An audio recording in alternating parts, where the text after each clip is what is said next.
What's up, everybody? It's Mike with Dirty Mike's Garage.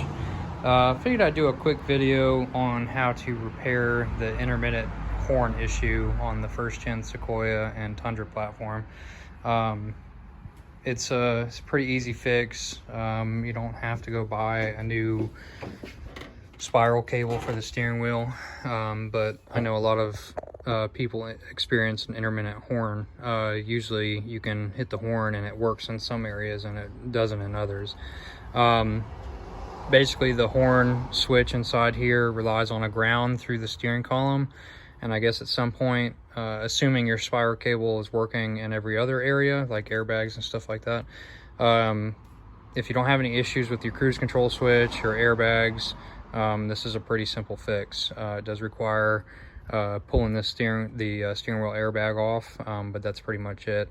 But basically it requires a ground that goes through the column, and I guess at some point that ground gets interrupted in the spiral cable assembly or in the column. I'm not sure, but what we're going to do is we're going to take this airbag off, and the ground circuit for the cruise control switch, we are going to tie into that circuit. We're going to just put a T-tap and tie into that and ground it out right to the steering wheel frame behind the airbag. And what that's going to do is it's going to give the steering wheel assembly an extra ground to go to, so the horn works all the time. So I'll show you how to do that. We're going to get started right now.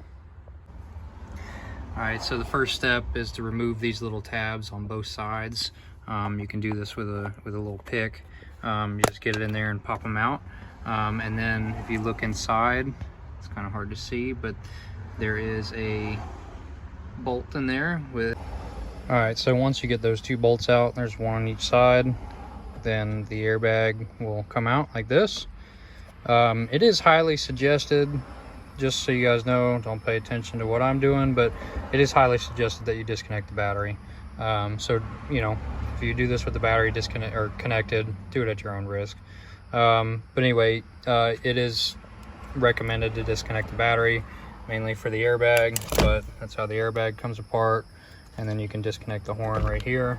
It's just a little tab that goes on here, comes off like that, and the airbag is completely disconnected. All right, so now what we're gonna do is, your cruise control switch is right here. It's only got a couple wires, and we're gonna basically run a jumper wire from the ground wire, okay, to this screw right here. You can use this one up here if you want, but I usually use this one.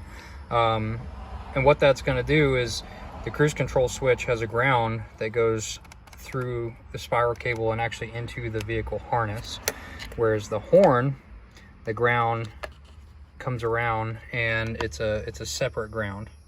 All right, so here's the final product. You can see this is just very simple. This is one of those little T-tap connectors. You can get them in different sizes. This is a pretty small gauge wire. Then you use the male pin that goes into it, crimped onto a small piece of wire, onto this little eyelet. The eyelet will go right here, okay? Now, if you wanted to test this, right? So your ground is supposed to work when you push the horn down, it grounds it out onto this frame, okay? If you wanted to test it, you can make sure it works by just doing this, see?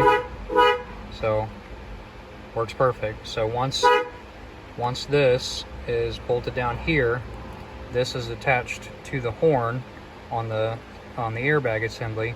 When you push it down, you're no longer going to be having that intermittent horn issue at certain degrees, I guess you could say, when you turn in the wheel. So anyway, so I'm going to finish this up, and hopefully this helps somebody out. So there it is, all attached. Horn's still working.